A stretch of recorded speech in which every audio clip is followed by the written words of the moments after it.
Now, for more on that, we have joining us Professor Min Jeong-hun from the Korea National Diplomatic Academy.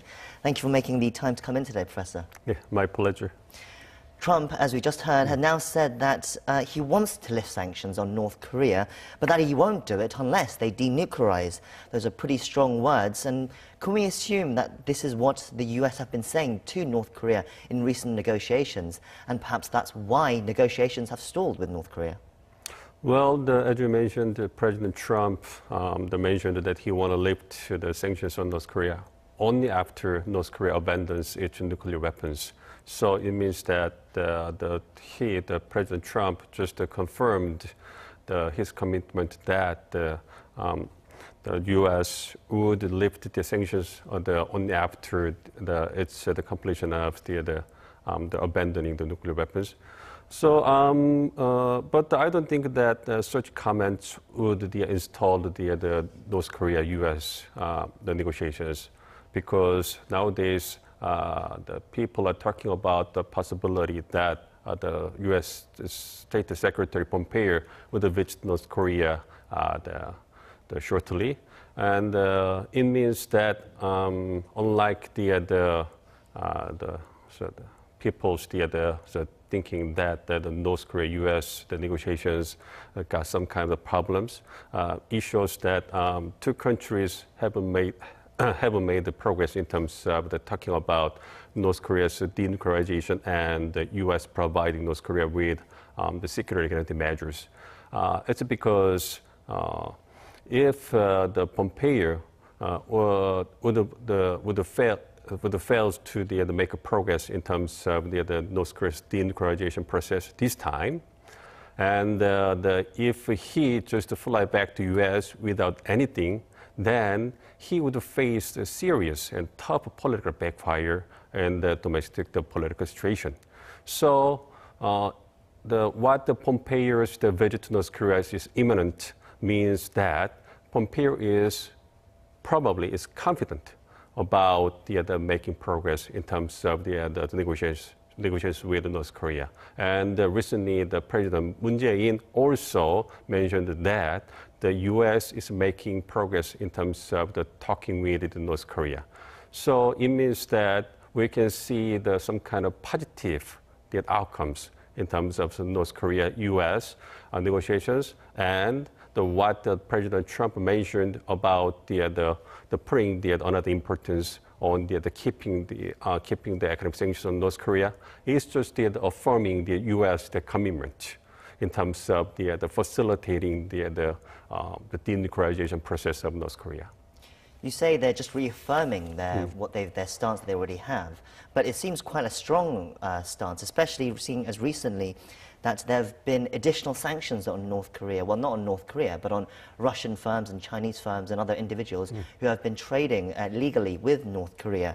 It's 3 sets of sanctions have been announced in August alone. What message do you think they're trying to send here with these kind of extra sanctions that they're doing? Yes, as I mentioned, the U.S. just wanted to confirm its commitment about how it would resolve the North Korea's nuclear threat or nuclear issue. The U.S.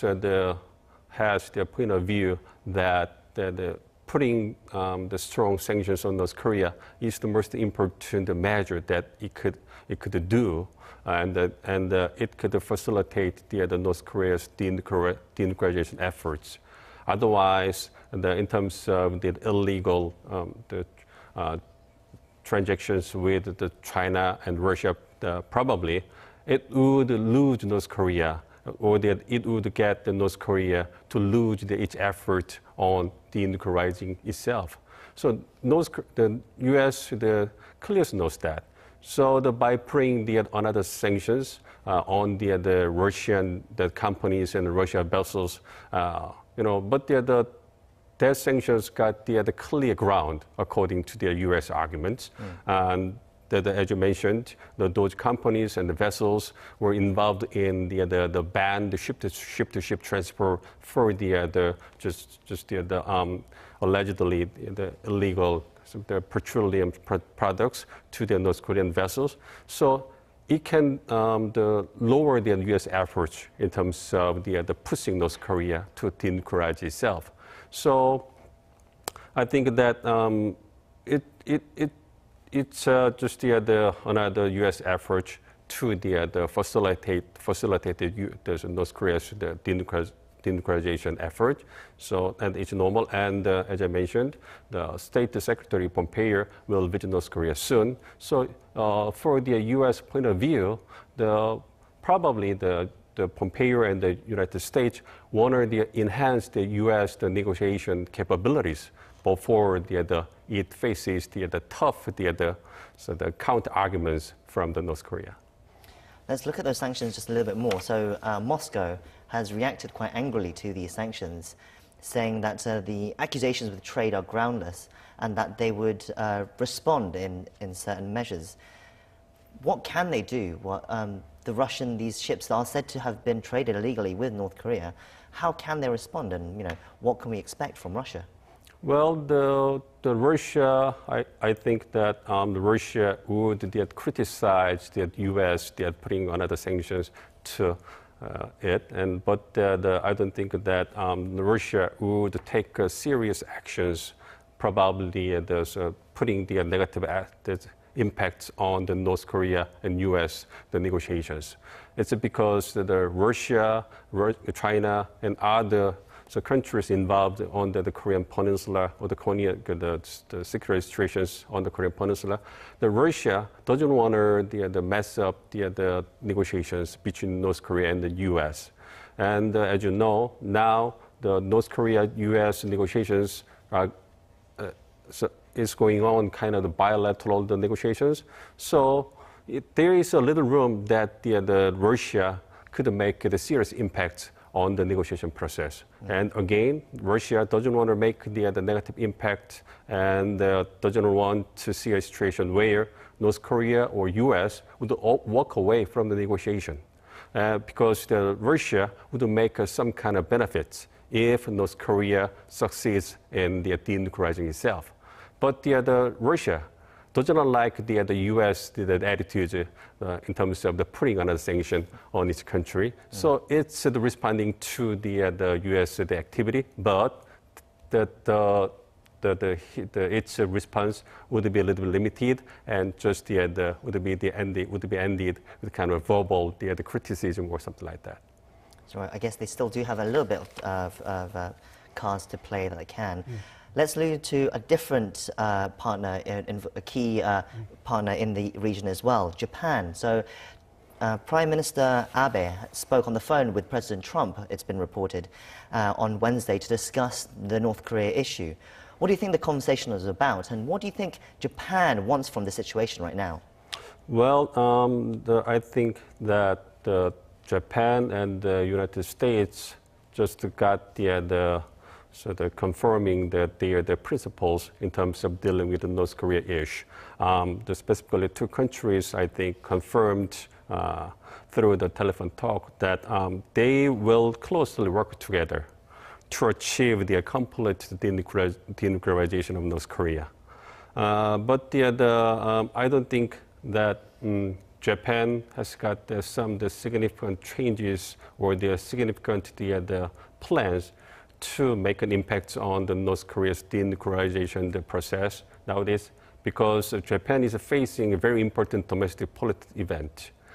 There will be an election in Japan next month. So I don't think that Japan has the Abe, the administration or the Prime Minister Abe got some kind of political capability or the political room to be pay attention to the North Korean issue nowadays. So just in terms of the phone calls, the Prime Minister Abe just confirmed its principle with dealing with North Korea. That should be it at this point. But after the election next month, there would be some kind of more active role by Japan in terms of the dealing with the U.S. and North Korea, the negotiations, and most importantly, the kidnapping issue that Japan has got with North Korea and other things. Okay, a couple more issues I would like to discuss while we have you here, Professor. So the first round of family reunions have concluded, and the second set are set to start on Friday. Now, reunions have only today been reported on by the North Korean state media. But it's been very muted in its coverage. There was only a couple of short paragraphs on it, and compared to previous times when they used to cover the reunions on a daily basis and in far more detail, it's quite surprising. Why do you think this time they've been so reluctant to report on it?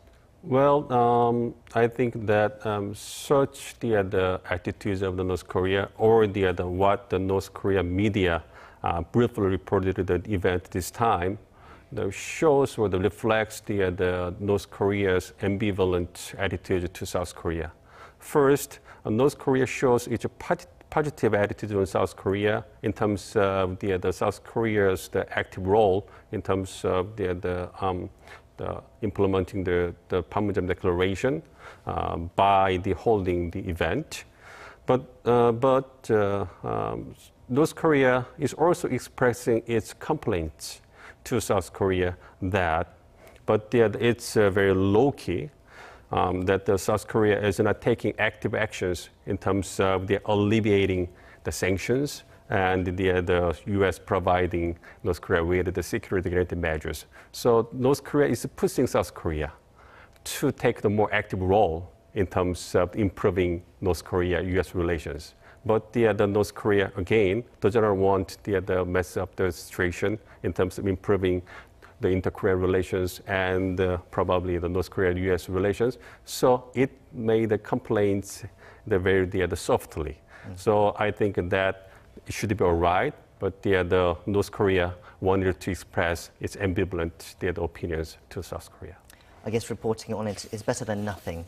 Anyway, another issue that I want to touch on before we go is reports have emerged that say the South Korean military is contemplating removing the term "our enemy," quote, when describing North Korea in its official white paper that outlines the government's defense stance. Now, of course, these are just reports for now and is not yet been officially announced, and that will come in December, it's been said. But how significant would this kind of change in wording be? Because it's not the first time that the Korean military has done this. It's done it several times before. Can you explain, how significant this could be? Yes, the term, as you mentioned, that the term was the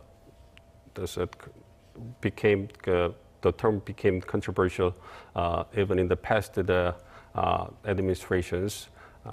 But the first, in 1995, South Korea used the term first when in the 1995 Defense White Paper, after the head of the North delegation, Park Young-soo, mentioned that North Korea's military attacks would turn Seoul into sea of fire. And in the 1994 Inter-Korean Working Group, the dialogues. And the term continued to be used until 2000. And that the term was taken off from the Defense White Paper after the 2000 Inter-Korean Summit. But the term came back to the Defense White Paper when the North Korea got the shelling, North Korea's shelling on the Yeonping Island in November 2010. And it has been used since then. So it is reported that the Defense Ministry would fully review and examine the possibility of removing the term from the white paper this year. And as you mentioned, it will be decided by the end of this year. Regarding the consequence of the taking off the term in terms of the inter-Korean relations, as you know, since the Panmunjom Declaration in April this year, the inter-Korean relations are going very well. And the two Koreas are making progress in terms of implementing the agreements of the Panmunjom Declaration. So it is expected that the decision to delete the term from the paper will be considered as on the measure of implementing the Panmunjom Declaration and add another positive the consequence to the inter-Korean relations. So it probably it can be the meaningful move, but it is still controversial. So I think that before the making decision, it would be necessary to listen to what kind of opinions the Korean people, South Korean people have on the issue and make a compromise or they make a decision at the end of this year. So I guess it would be a symbolic change, but a controversial one nonetheless. That's all we have time for, Professor, but thank you for coming in and sharing us your thoughts. Okay, thank you.